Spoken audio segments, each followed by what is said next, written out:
Eu acho que todo conceito ou ideia absoluta demais é um problema. Essas ideias, sabe, que não podem ser questionadas, porque são as perguntas que melhoram o mundo. É quando você se permite olhar para alguma verdade absoluta, uma crença que a gente tem, e se pergunta, será?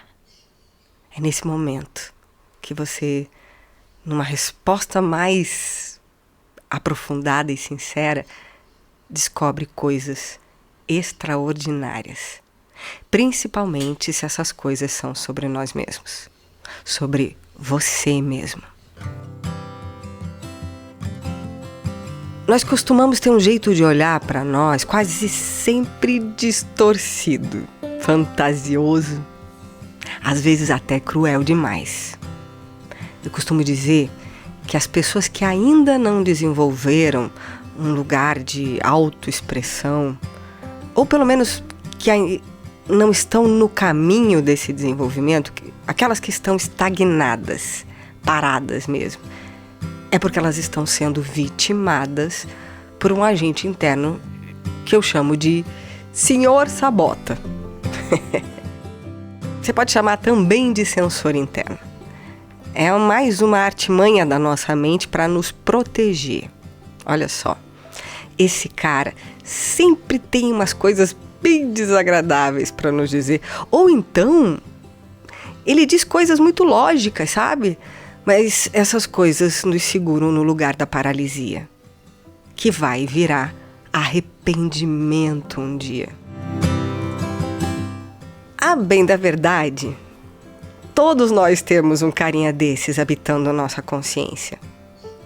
Mas para algumas pessoas, ele fala lá da última fileira do teatro, sabe? Aí fica assim, baixinho o som da fala dele. Ele tem pouca interferência. Agora, para outras, ele tá gritando mesmo, de cima do palco, junto da gente, aqui ó, no ouvido, do lado, impedindo a nossa autoexpressão. Hoje eu vou contar sobre um episódio de crise de ansiedade que eu tive. Pois é, vou falar porque é um jeito de eu analisar o poder dessas vozes na nossa cabeça. Esses pensamentos, ou prefiro chamar de racionalizações. Só que eu quero que você entenda essas racionalizações entre aspas e de um jeito bem pejorativo, tá? Porque eu gostaria de, junto com você, diminuir a importância dessas específicas racionalizações. É que a gente costuma dar importância demais à razão das coisas. Agora, outra ressalva importante, não que a gente não tenha que ser racional, pelo amor de Deus, não é isso. Óbvio que a razão é importante, né? A razão traz prumo para a vida, mas eu tô falando dessa argumentação lógica e não verdadeira, essa que parece uma racionalização coerente e não é, e que te afasta de experiências e processos que viriam para te fazer desenvolver a criatividade, sabe? Ou então, que nos faz incorrer num tipo de olhar para o mundo que não vê saída. Porque, logicamente, às vezes a gente não enxerga de pronto. E esse lugar atrapalha a fé. E a vida é incerteza, ou seja, se a vida é incerteza, a gente precisa acreditar. Enfim, não existe criatividade sem risco. Mas essa racionalização, de novo, entre aspas, nunca vai nos permitir o risco. Enfim, antes de voltar para essas análises e investigações sobre os nossos pensamentos, quero então te contar mesmo como que essa crise de ansiedade instalou-se em mim, a partir dessas razões e conclusões absolutas.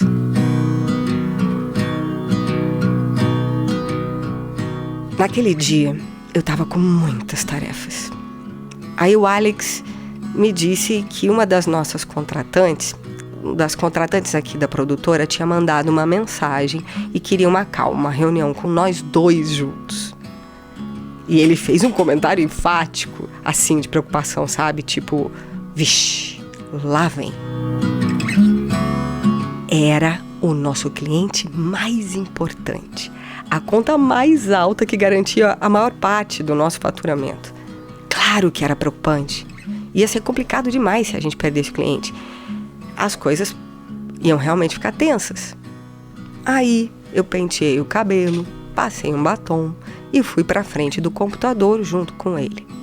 Entramos no Meet e a pessoa que é a nossa contratante, quer dizer, que assim, ela é uma intermediária, ela também é contratada e nos contrata, tá? E ela é nossa amiga.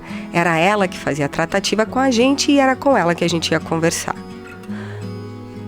Os olhos dela estavam cheios d'água. Ela já tinha chorado muito.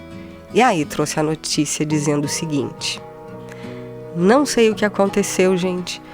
Meu contato lá no cliente disse simplesmente que foi ordem do CEO. Que não tem nada a ver com a qualidade do nosso trabalho. Pelo contrário, o trabalho foi muito elogiado. Mas ele não quer mais o produto. Simples assim. Eu gelei, né? Era de fato uma notícia muito ruim. Mas como a minha amiga que estava ali na minha frente, que também era contratada, como ela estava destruída daquele jeito, não tinha como eu sucumbir naquele momento. Eu precisava acolhê-la. E foi o que eu fiz. Bom, assim que terminamos a ligação, aí eu olhei pro Alex. E foi a vez dele de dar uma baqueada. Eu, surpreendentemente, estava bem. Acho que foi o choque, eu não sei. Tinha alguns dias que eu vinha lendo um livro muito poderoso. Um livro que me apresentou um método de uma abordagem da psicologia com fundo espiritual. Um livro, ele até, vou dizer o nome que eu acho importante para deixar aqui para vocês, chama O Método, de Phil Stutz. Nossa, esse livro é genial, tem me ajudado muito. Bom, a lembrança daquelas mensagens do livro me fortaleceu de verdade naquele momento.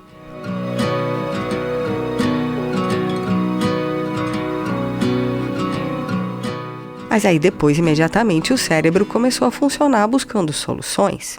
E no calor dos fatos, inclusive impulsionada pela adrenalina, a mente meio doida, com muitas ideias, no impulso, eu até mandei umas mensagens para algumas pessoas, alguns contatos.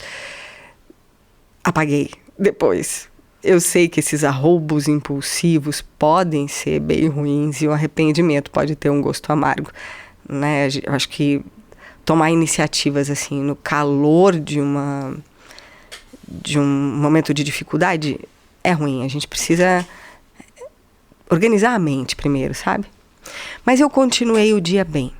E no segundo dia, também, surpreendentemente, eu fiquei bem. Só que à noite, no segundo dia, eu tive uma reunião online. E aí, nessa reunião, gatilhou. Veio um gatilho forte de sentimentos antigos. Com aquele pano de fundo daquela situação que ainda estava sem solução, que ainda não tinha sido resolvida, começou a funcionar uma espécie de tic-tac de uma bomba relógio. O que estava no inconsciente começou a querer ganhar espaço na mente. Olha só, gente, pensamento também é hábito, sabe? A gente tem costumes, jeitos de pensar, um jeito que a gente foi treinando com a vida. Já tem um tempo que eu venho tentando um treinamento diferente, impulsionado por esse livro, enfim, por outras técnicas, mas os novos hábitos do pensar, quando foram confrontados com uma realidade assim mais difícil de lidar, foram perdendo espaço.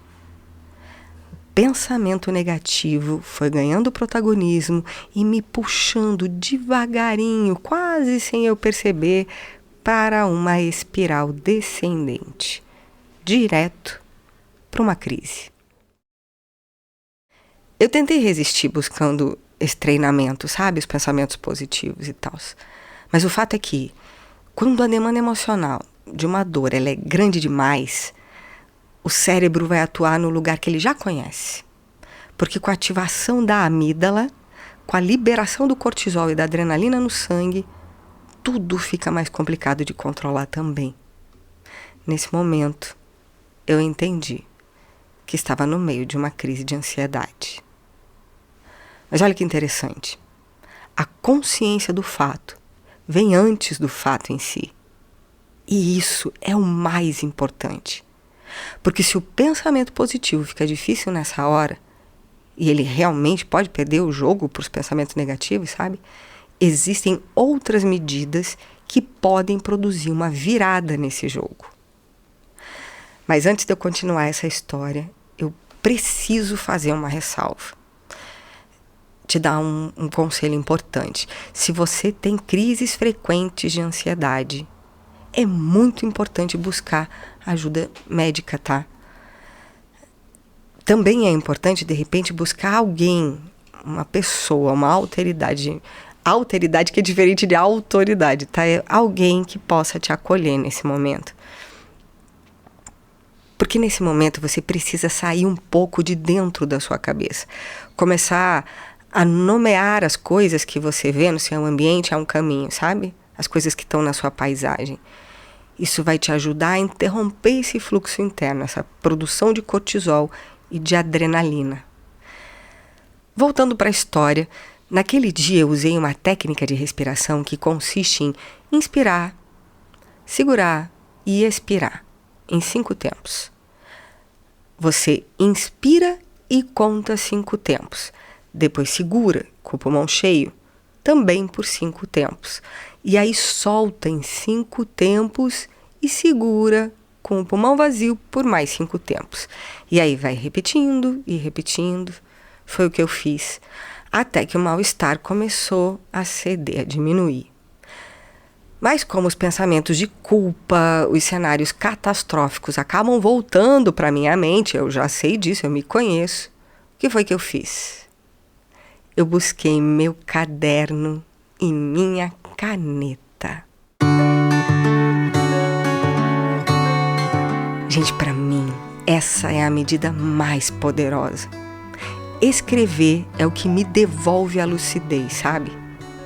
Quando eu simplesmente derramo no papel tudo o que vem na minha cabeça, primeiro eu promovo uma espécie de limpeza, de ordem. Os pensamentos, eles estão acelerados, mas como a velocidade da escrita é mais lenta, isso por si só já ajuda no processo de diminuição da ansiedade. Só que o que é ainda mais interessante dessa prática é a capacidade que a gente ganha de observar mesmo o que está acontecendo na mente. Fazer uma análise mais distanciada e mais assertiva do que está acontecendo ali, daquele pensamento produzido. Ou, como eu chamei antes, da racionalização. Porque a frase mais certa já dita sobre a mente é: a mente mente. E a gente precisa recuperar o lugar de senhor, de senhora da nossa mente, né? Recuperar algum controle para, inclusive, ter a chance de desfazer algumas mentiras mais astutas, mais elaboradas que a nossa mente pode ter criado sobre quem a gente é, sobre o que a gente fez ou sobre as nossas capacidades. Nós não somos o nosso pensamento e aquela interpretação de mundo daquele momento. E isso, além de recuperar, de nos ajudar a recuperar a nossa saúde mental, o equilíbrio da química, também vai nos dar mais tônus para superar os desafios e chegar naqueles lugares de desenvolvimento que a gente projetou para a gente mesmo, seja na comunicação ou em qualquer outra área da vida. Porque a gente merece. Porque você merece. Oi, eu sou o Alex. Oi, eu sou a Marcele. Esse aqui é o lugar mais quentinho do Você de Bem com a Câmera. É um lugar que a gente criou para o acolhimento, para o diálogo, sobre o que nos atravessa quando o assunto é expressão e comunicação. A gente acredita que todas as pessoas são criativas, que todas as pessoas podem desenvolver o seu carisma a seu modo. Ou seja, todas as pessoas são pessoas comunicadoras. É uma grande honra e uma alegria imensa para a gente ter a sua audiência. Por isso que o nosso compromisso em trazer processos agregadores para o teu desenvolvimento, para a tua comunicação, só aumenta a cada episódio. E se o nosso conteúdo está fazendo diferença na tua vida e você acha que ele merece chegar em mais pessoas, eu vou te pedir que você ajude o algoritmo a entender essa relevância. E você faz isso comentando os episódios. E aproveita para dizer também no comentário o que você mais gostou ou o que você sugere de assunto para um novo episódio. E também faça a avaliação do nosso canal. Dê lá as suas 5 estrelinhas para a gente, tá bom? E toda semana a gente tem um episódio novo, então aproveita para se inscrever para receber a notificação quando a gente lançar um novo episódio. Se comunicar com criatividade e liberdade é algo importante para você, puxa uma cadeira que o papo vai começar.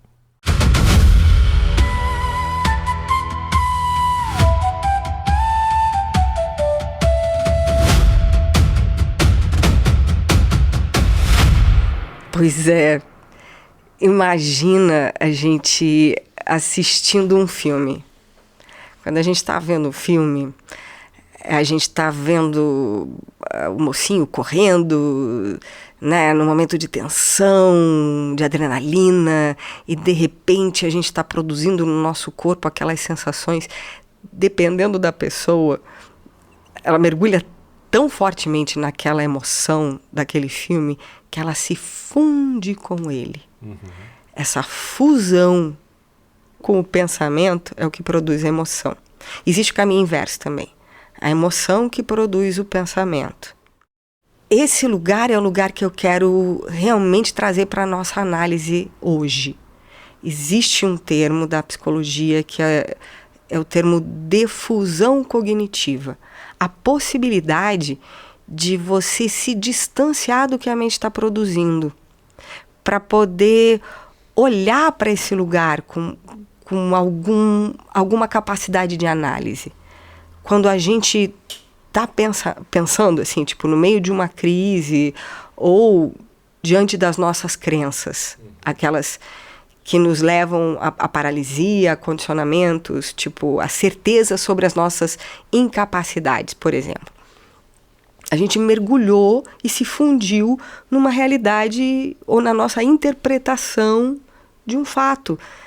A interpretação de um fato, um pensamento, é só um pensamento, ele não é o fato em si. Uhum. Imagina o fluxo de um rio agora. O fluxo de um rio como os pensamentos, tá?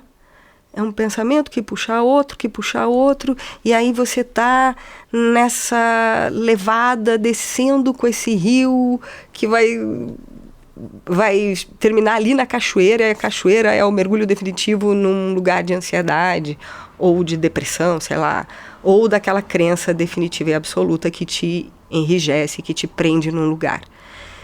A defusão é a possibilidade de você pular para a margem e começar a olhar para esse pensamento de fora, entende?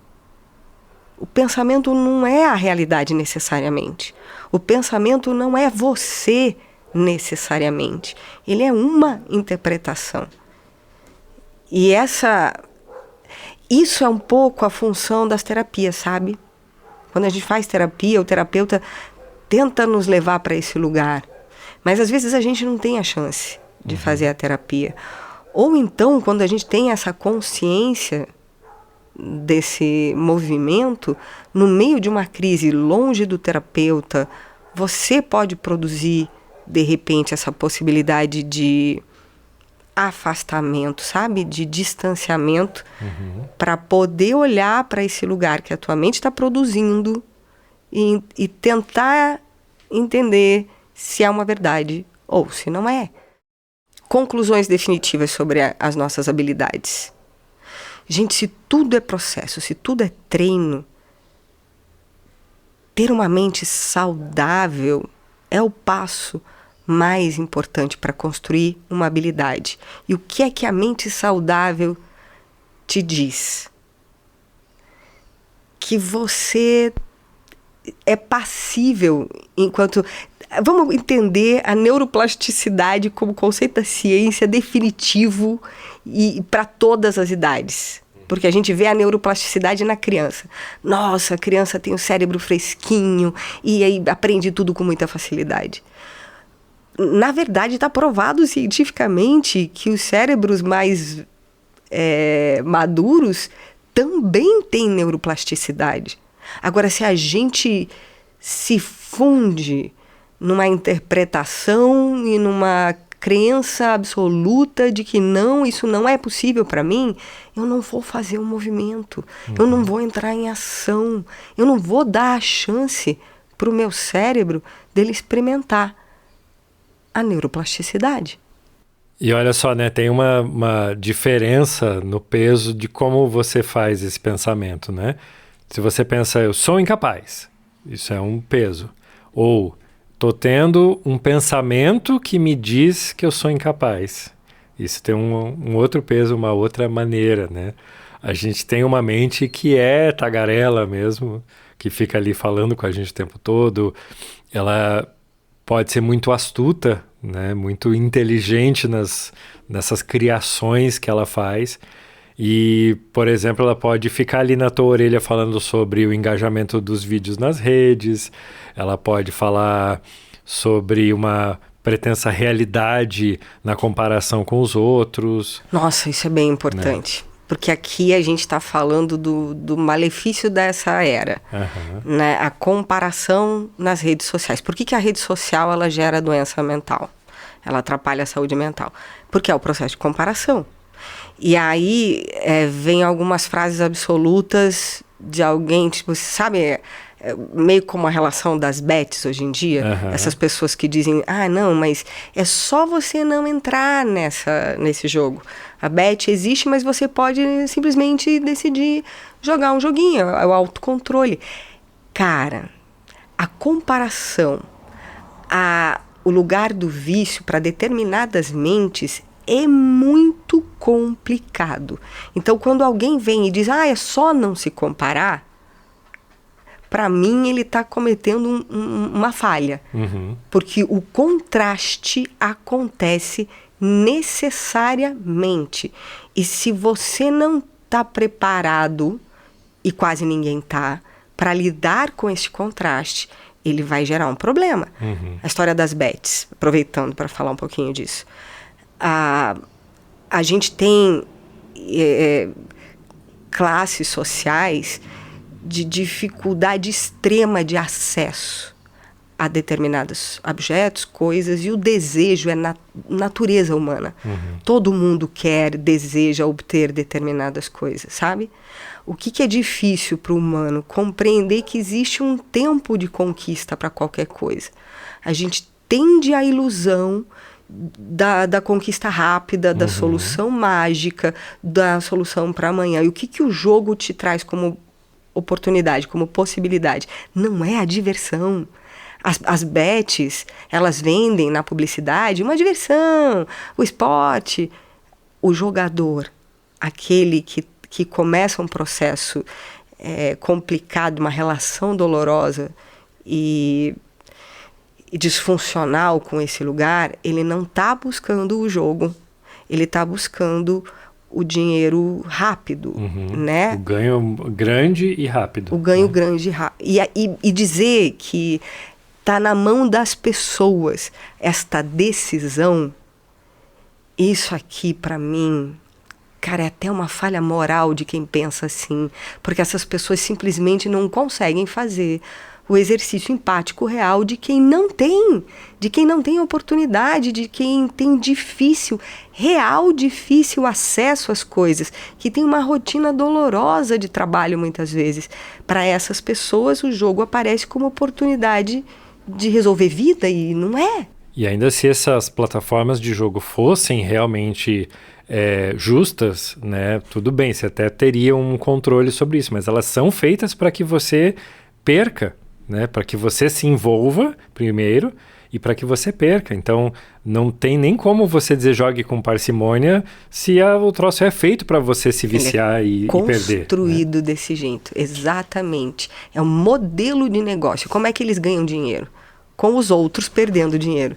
Então, a concepção, a estrutura do negócio já é visando o malefício do outro. Meu Sim. Deus, né? A rede social, ela também é feita para esse contato com a vida do outro. Uhum.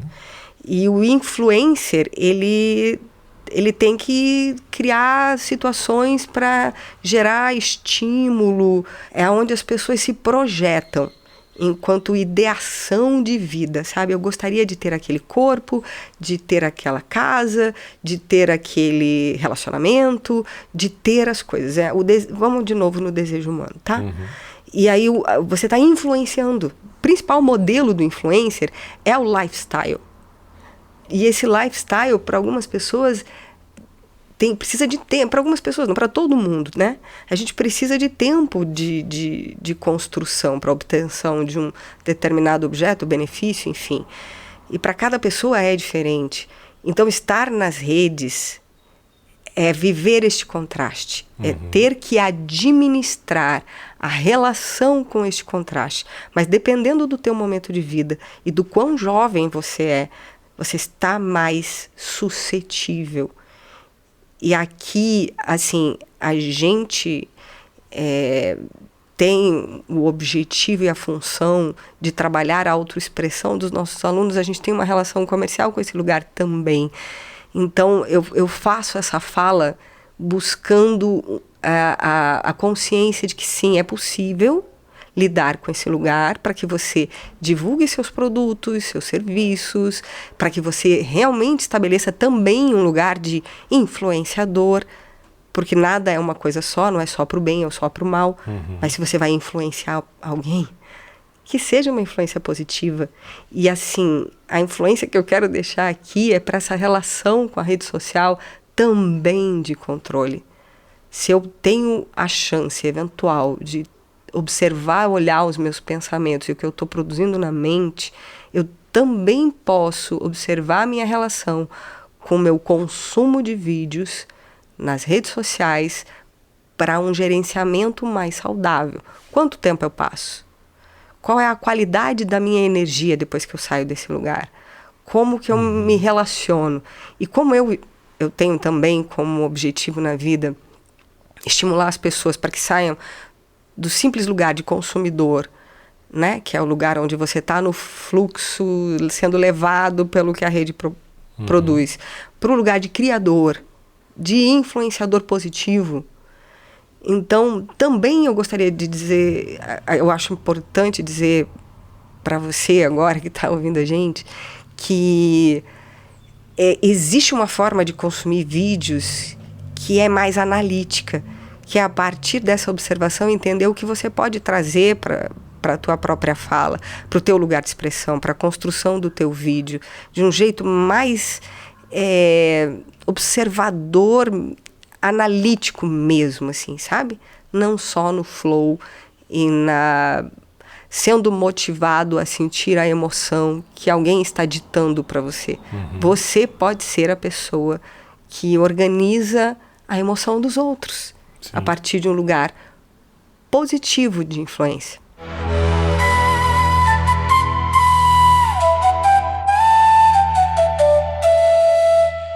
E porque a gente está falando sobre ser observador, quero voltar para o ponto mais importante dessa nossa conversa hoje, que é a observação do nosso pensamento. O que é que eu faço e que me ajuda sobremaneira para lidar com esse fluxo de pensamento intrusivo ou do pensamento negativo, que é mais difícil de lidar? É a escrita. Como eu contei na história, a escrita expressiva ou escrita terapêutica, ou como eu prefiro chamar, o meu caderno da expressão essencial, é o meu reduto de conversa comigo mesma. Porque nesse lugar eu realmente ganho uma qualidade muito especial de observadora do que a minha mente produz. Primeiro, eu derramo mesmo, sabe? Eu coloco no papel tudo que está ali. E como a gente acaba não conseguindo, isso é muito curioso o que acontece, a gente acaba não conseguindo ficar tanto tempo na lamentação, na reclamação, no lugar do ressentimento, porque começa a ficar meio bobo aquilo que a gente está dizendo. Enquanto ele é só pensamento, ele vai levando a gente nesse fluxo de rio. A hora que você transfere para o papel e você olha para aquilo que você produziu na mente, você ganha um outro lugar de observação e aí você começa a dar conselhos para você mesmo.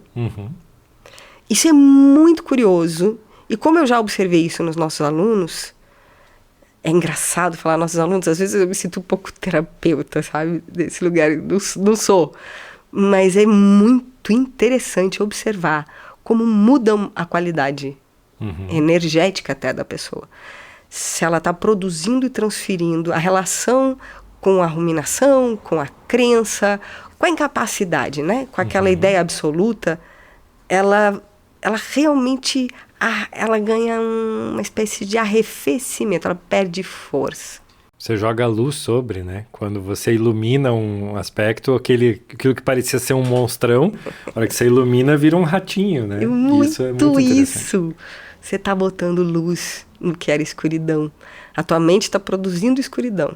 Você transfere para o papel, você tira do lugar escuro, você põe a luz, aí você enxerga, e a partir dessa luz, você também começa a trazer conselhos e um jeito de organizar esse pensamento de forma mais saudável.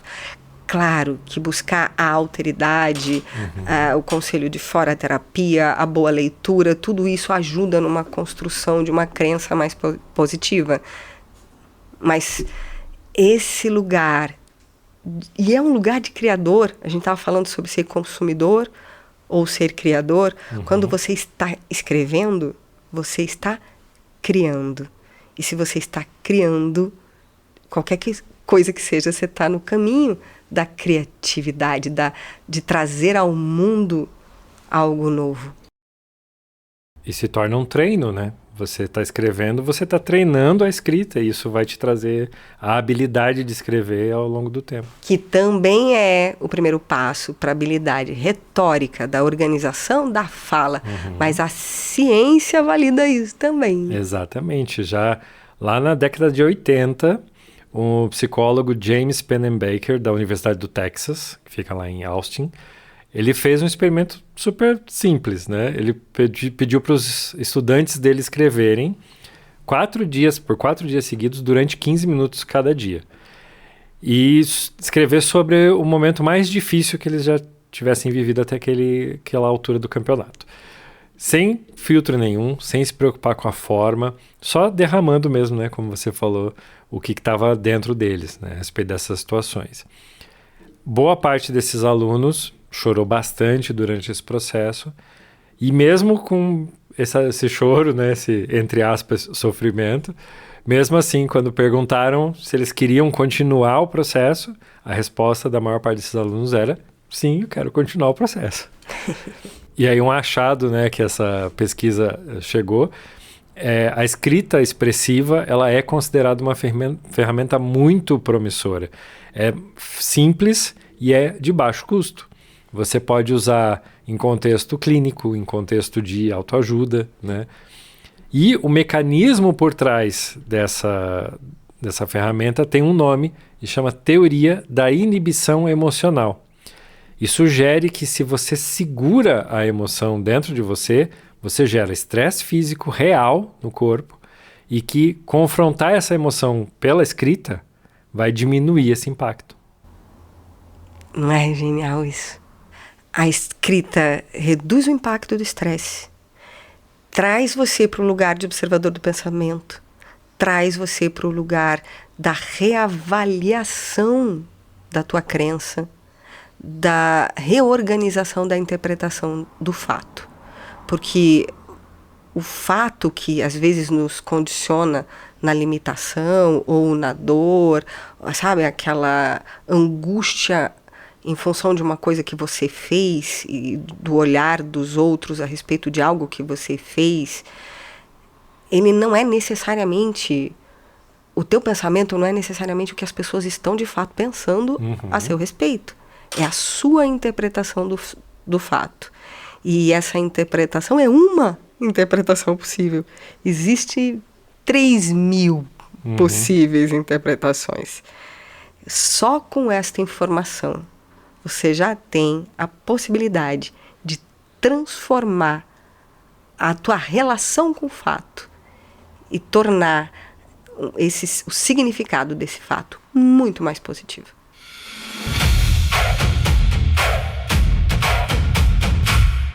A possibilidade de se relacionar diferente com aquela sua crença, certeza que te paralisa, é a possibilidade da ação. A vida não acontece sem o risco, o desenvolvimento, a criatividade não acontece sem o risco. E a vida é incerteza. Imagina isso na comunicação nas redes. A gente vai ter que enfrentar a incerteza, a possibilidade de dar errado. E veja, quando dá errado, você está caminhando mesmo para o melhor lugar. É o erro que ensina, não existe aprendizado sem erro. Prender-se na perspectiva, na expectativa da perfeição é o pior equívoco que você pode criar para você mesmo, porque, aliás, é na vulnerabilidade que as pessoas se conectam. Então não tem jeito. A vida é incerteza. A gente tem que fortalecer a nossa saúde mental e lidar melhor com o que a nossa mente produz, porque a gente vai ter que agir apesar da dúvida. Esse é o segredo, sabe? Não vai chegar o momento da dúvida ir embora de vez e você vir totalmente energizado. Aliás, se você se sente mesmo energizado, totalmente confortável naquilo que você está comunicando, saiba que você está errado. Porque aí você está na zona de conforto. E a zona de conforto não é o lugar da evolução. Eu sei que algumas pessoas têm muita dificuldade com esse conceito, porque o conforto, ele não é necessariamente o gostosinho. Ele é o conhecido. Sim. Ele é diferente. É aquele lugar que você já mapeou e que você já faz com alguma facilidade. Você repete muito facilmente, né? Exatamente. Sabe? Às vezes você está fazendo um exercício na academia. Você está repetindo e é chato fazer o exercício de qualquer forma, não é confortável. Mas se você não coloca um pezinho a mais, se você não dificulta um pouquinho o teu movimento, você não vai evoluir. Isso aqui que é a zona de conforto. Se você está dentro da tua conchinha, você não vai produzir evolução, entende?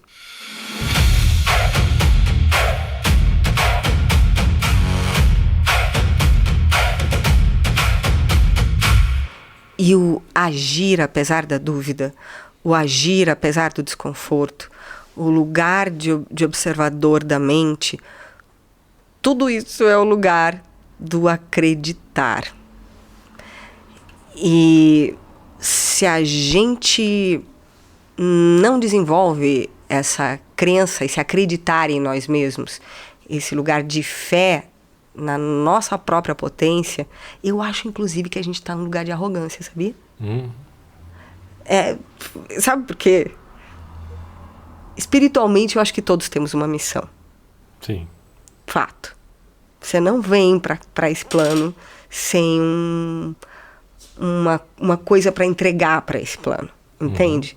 Isso aqui é lugar de propósito.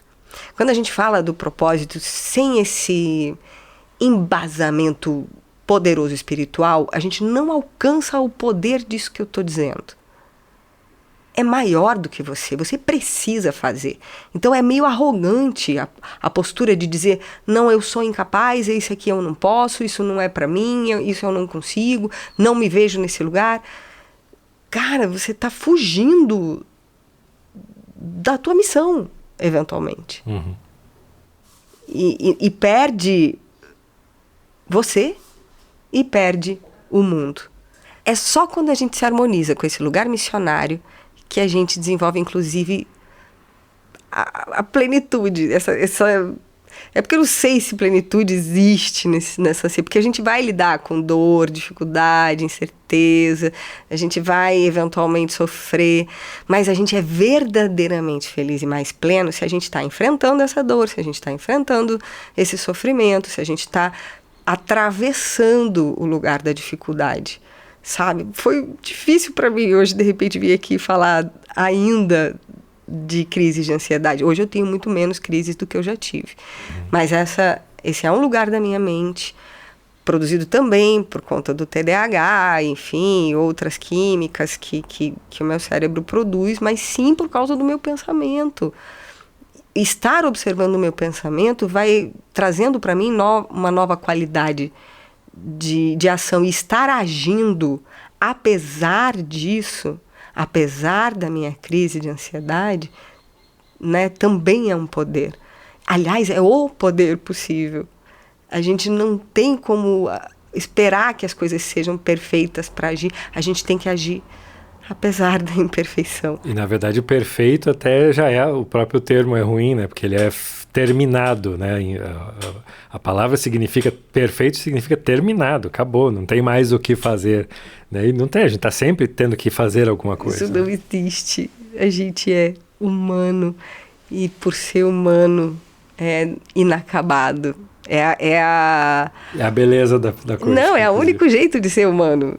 Quem está acabado é a máquina. E veja como a máquina é imperfeita também, sim, né? Cada vez mais, assim. A beleza é estar em movimento. E é o movimento que constrói a vida. Agindo a partir do acreditar poderoso, não da crença frágil. Uhum. E sabendo que você tem algum lugar de poder quando você se vale dessas ferramentas. Como eu falei do caderno, né, da observação da produção da tua mente, para entender que pode ser diferente e que é agindo todo dia nesse lugar da busca da transformação que você vai gerando plenitude e que você vai alcançando as pessoas também. Eu quero só resgatar uma imagem que você criou lá no começo, só para a gente deixar ela bem marcada aí para você que está nos ouvindo, do rio. Então o rio, quando você está fundido com o pensamento, você está sendo levado por essa correnteza que vai desaguar lá na frente de uma cachoeira e vai te levar para situação, por exemplo, de depressão ou de ansiedade. Ou de paralisia. Que parece que não, né? Tem uma queda na cachoeira, mas a paralisia, se você não está em movimento, se você não está exercitando, tipo, o nosso objetivo aqui, a comunicação, você também está caindo. Exato. E aí eu quero trazer, então, que você se defundir, né, a defusão de estar envolto nesse rio é você vir para a margem, se afastar desse flow e conseguir observar as coisas com mais clareza. Então fica essa imagem aí. Se você está se sentindo sendo levado pela correnteza, pula para a beirada do rio, respira e deixa a correnteza passar, que você vai conseguir analisar as coisas de maneira mais clara. É bem isso. A mente mente. E vai continuar mentindo, gente. Porque essa é um pouco a função dela também. Proteger, prever, alertar. E ela exagera. Mas você não precisa acreditar em tudo que ela diz para continuar andando. Porque é o caminhar que constrói o teu futuro.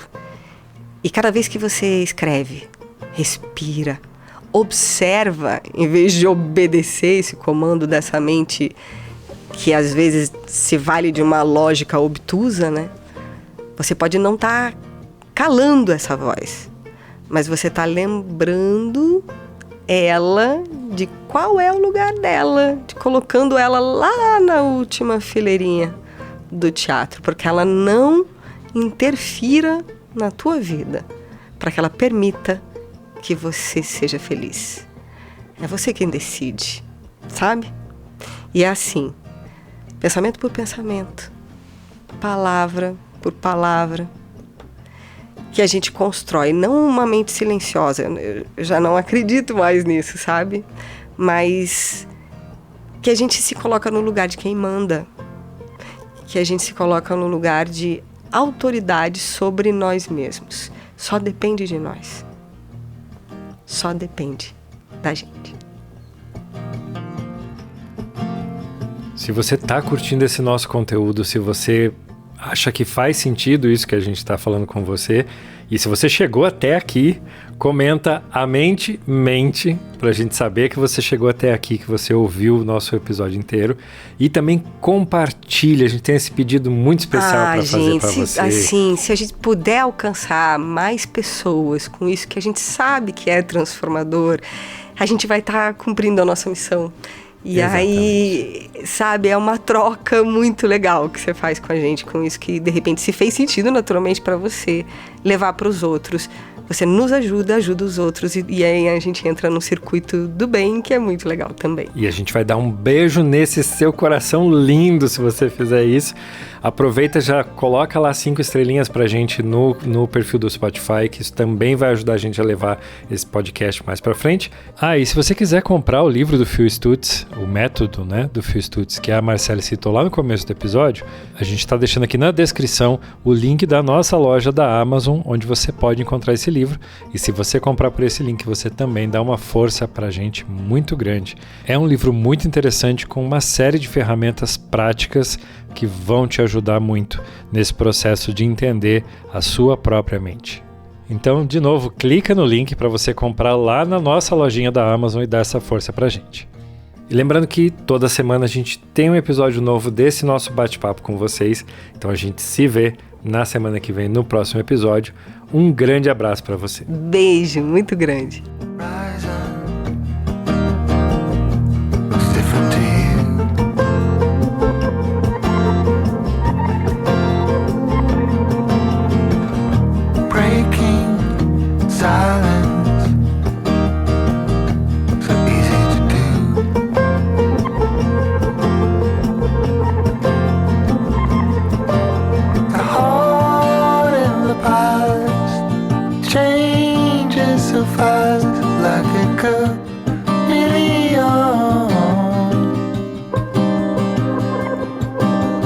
Red ones and blue skies.